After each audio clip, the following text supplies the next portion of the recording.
xong hay sót ngày 咩xuất嘢，係咪劈鏈冇講嘢了？你啦，再講嘢啦。哇冇了，唔敢啊，唔敢啊，哦好啦，唔敢。我已經講嘢，啊真是嘅，裝水講得沙都又係講劈沙。你話呢下度逼人度黏，人度黏，梗係面知喎，我面大馬食就啦，冷我到先啦。你話面大馬，你佢係嘛？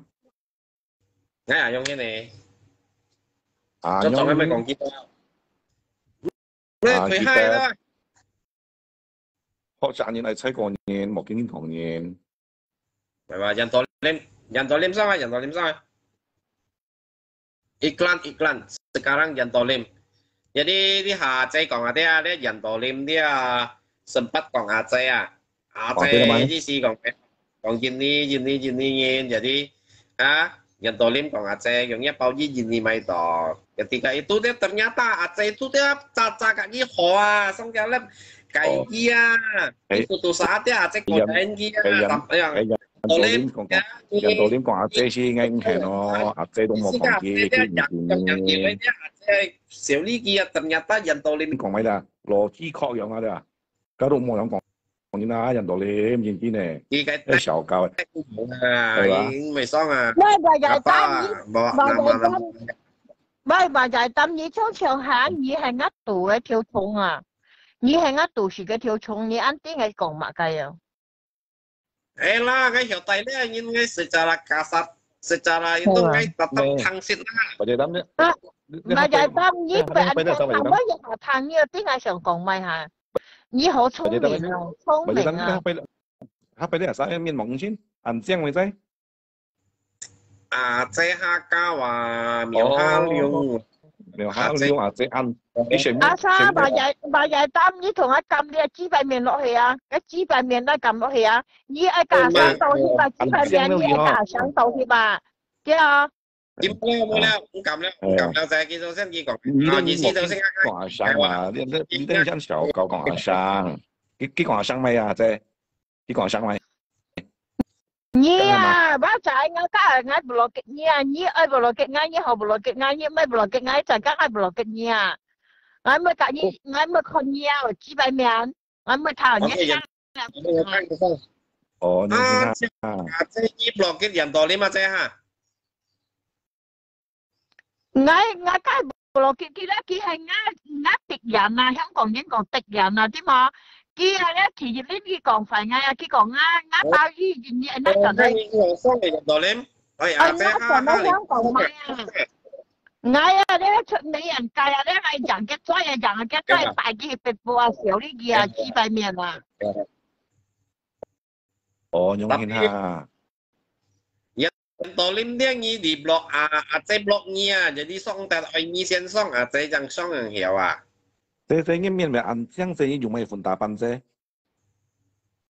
Dùng nhất xéo à, dùng nhất chi là nhất như cả nhất sản phẩm tiểu chi xéo à. Có một còn với ăn sọ cầu thế.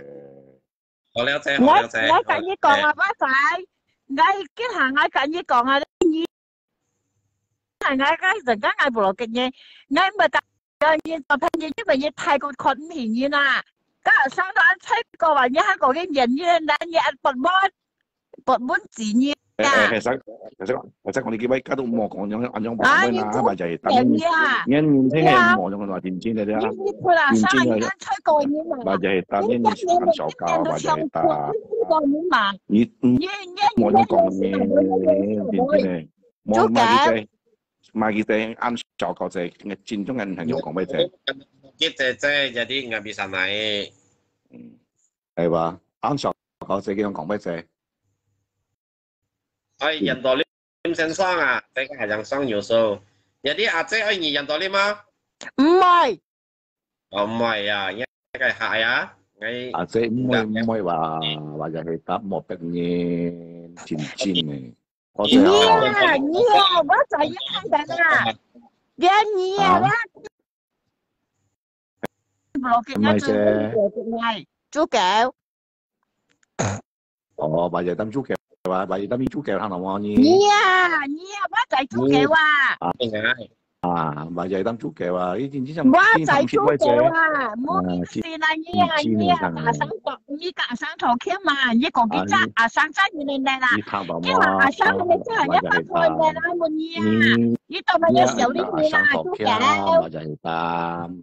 你冇見有廿隻呢啲嘛，咪就係擔。阿姐是安羅嘅咯，開始阿姐，好姐啊！我講你咪試啊，試你睇你安後生，咩？我咪就係擔啊，咪就係擔。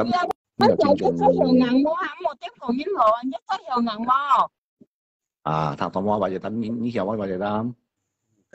安針。這樣啊，你有尊重阿姐，你見真嘅啫。誒話。ngay cá liền nhau nhiều, đến bây giờ xem blog kia nghe. Chú kẹo hồ nghe.誒話豬腳二咪就係咁啫，收到呢個牙生台經咪就係咁啫。Yeah，就係呢豬腳啊！嚇，呢佢落家生嘅有啦，出過話可能有講嘅家師傅唔係家人師傅，呢個大把啦，而家呢種。呢個大把啦，兩沙都係豬腳啊，即係做咩飯？呢兩沙做咩飯？我舊年都已經講乜聲啊？豬湯血威都已經手仲係買嘅，整啲豬腳嘅話就係咁樣係知你哋。你啊，你當成正嘅幫你啫，冇面子啦，係嘛？你當成正嘅幫你啫㗎，過你冇面子啦，你豬腳啊！人道鏈有冇？誒，個人道鏈我用講咩啦？人道鏈出個我先知嘅，蘿蔔咩我做嘅，你冇用啊？人道鏈講啊？誒，唔知係咪啊？你行呢隻條索阿姐落嘅嘢，就啲條索係呢先索阿姐嘅嚇，正用嘅就條索，係，咪呢單嘢我咪阿姐嘛，係咪啊？即係羅面咩啊？蘿蔔咩？係裙仔嘛，係睇個白咩？人道鏈一望，嗰時啱借人道鏈，冇一借啊！哎呦，一借喎，啱時啊！要叫你本嘢用啊，要叫三條帶本嘢用啊，一借，你都不要掉啦，你唔知，你不要掉唔對呢。係咁樣就講，他等於講，你就同佢講。